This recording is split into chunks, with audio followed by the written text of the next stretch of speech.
What's up guys, Freezy here. Ryuusei just announced that Arknights is getting released in the West this winter, and many people had asked me what's the game about. So in this video I'm going to review Arknights and tell you why it has become my new favorite mobile game. So what exactly is Arknights? It is a tower defense game with a very interesting dystopian setting. I myself is a veteran in tower defense genre. I've been playing tower defense maps ever since the Warcraft 3 days. If I add up all the hours, I probably have over 500 hours playtime in tower defense maps. And I gotta say, Arknights did a lot of things right. I've been playing Arknights for over 2 months now, and the overall experience is pretty good. In this video, I'll break down the game into a few areas and review them one by one, so you can get a full picture of what the game is like. And let's start with the gameplay first.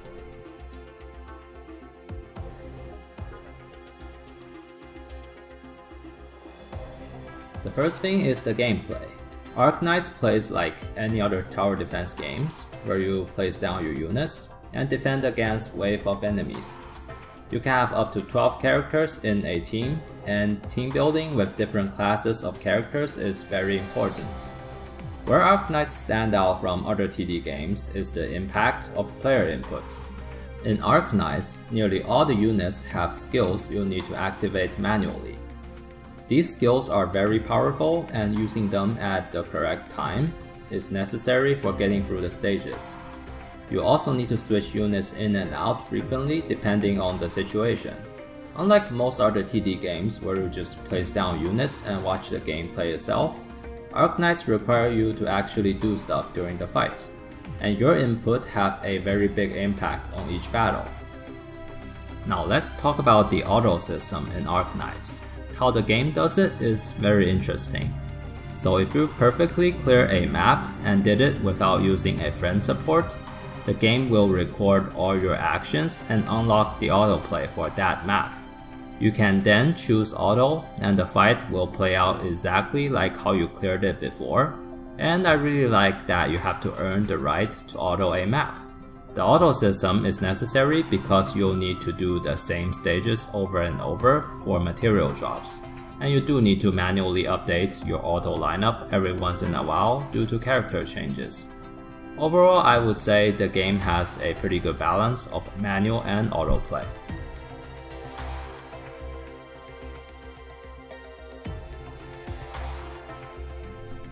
Now the strongest point for Arknights is definitely its presentation. The game is super well polished, the user interface is just so good, and the overall art style is just amazing. The game has this dystopian setting, so everything's dark and serious, and the art style really complements the overall tone of the game. All the characters in this game represent some sort of animals, from real life animals like sheep and rabbits, to fantasy beasts like demons and Pegasus. Overall, I would say the characters are the strongest points of Arknights. And of course I have to talk about the music. The quality of the in-game soundtrack is just insanely good. Here are some of my favorite tracks from the game.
Arknights just had its first large-scale event last month, and it was positively received.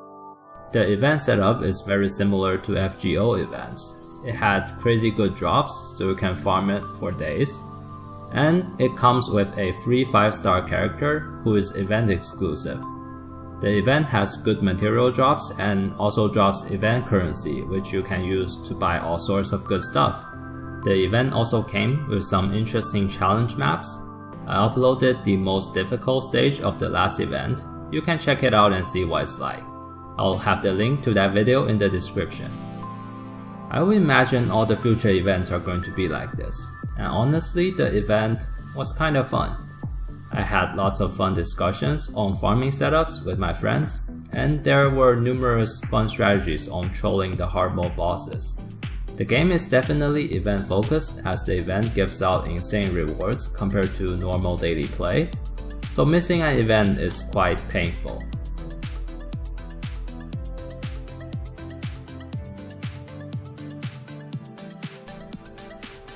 Now let's get to the most important part everyone has been asking. What about the gacha?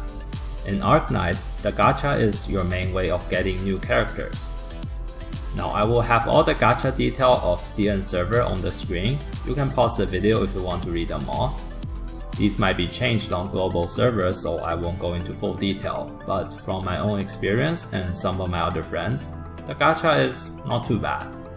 The highest rarity character, the 6-star characters, have 2% drop rate, and there's a pretty good guarantee system. Just don't expect to collect all the characters without spending cash like Azure Lane. In fact, if you aim to collect all the characters, this game can be quite expensive, and that is due to the rate up system. The rate up in this game is only 50%, so if you aim to get a specific character during rate up, the chances are not that good. And they often put 2 6-stars and multiple 5-star units into one banner, so the chances of getting a specific character you really want drops even lower. For a free-to-play or small spender, my best advice is do not aim for a specific character and just take whatever the game gives you. You'll always have new units to play with, but most of the time you won't get the one you really want the most. There's also a public summon, which is the free summon in this game. There's actually a chance to get super rare units in public summon, but the chances are all over the place. So far I've gotten 1 6-star and a few 5-star units from public summon in my 2-month playtime. Some of my friends have gotten more than me, some have yet to see a gold drop. The chances here is pretty wild, but I think with enough time playing, you'll get at least a few good units from public summon. Lastly, let's go over how much gacha stone you can get from weekly playing. The gacha price in this game is 600 per pull. From daily and weekly mission, you'll get 1200 stones per week. There's also a weekly annihilation mode, which if you can fully clear, gives 1600 stones. Monthly card gives 1400 stones per week, so in total, a monthly card player can get 4200 stones per week, which is 7 pulls a week. Plus, you can craft gacha stone in your base at the end game. So overall, I'd say the game is fairly generous with how much you can pull. Even for a free-to-play or a monthly card player, you will always have new units to play with.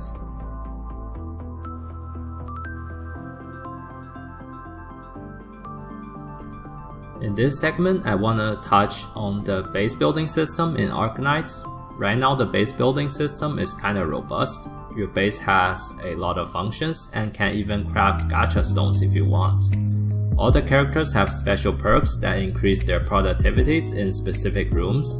Some characters might suck in combat, but they have insane crafting bonuses, so collecting more characters is very rewarding. The base building right now is a simplified version of Fallout Shelter, but they can build upon this mode a lot more, so I'm expecting great things in the future.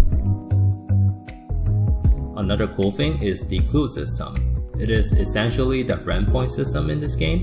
You can use units in your base to search for clues, and there are 7 unique clues.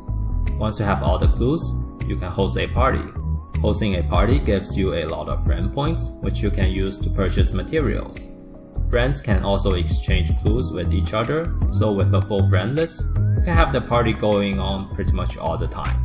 So having a full and active friend list is actually pretty useful in this game.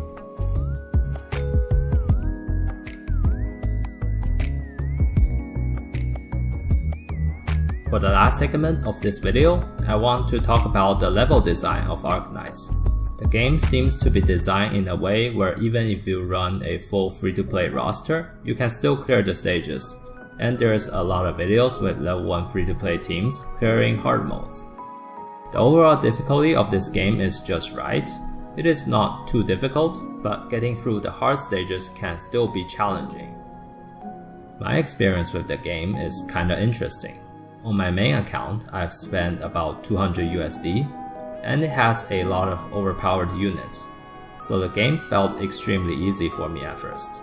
I fully cleared the story mode in just a week, then I created a free-to-play account, and I tried to get the worst possible start with the weakest starter units.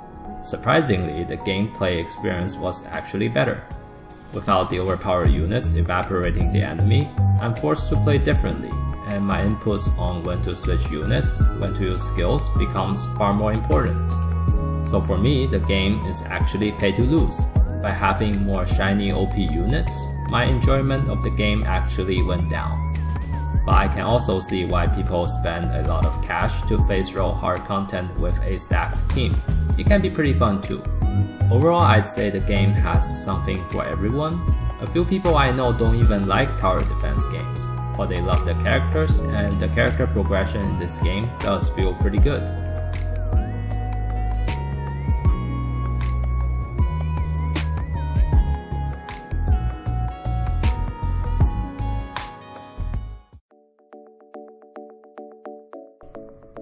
In conclusion, I like Arknights a lot. Right now, the only problem I have with the game is the lack of content, but that will be solved with time. Hopefully when global server comes, we'll get more game modes. The game has a very solid foundation, and all they need to do is expand on it. The world building for Arknights is fantastic. They got all these different races, factions, and interesting characters. But right now the story is a bit weak. The plot of the first 4 chapters felt kinda rushed to me, and it was a bit bland. If they step up the story writing on the later chapters, it'd be great. The new chapter will come online one day after this video's release, and I will stream my playthrough on my channel.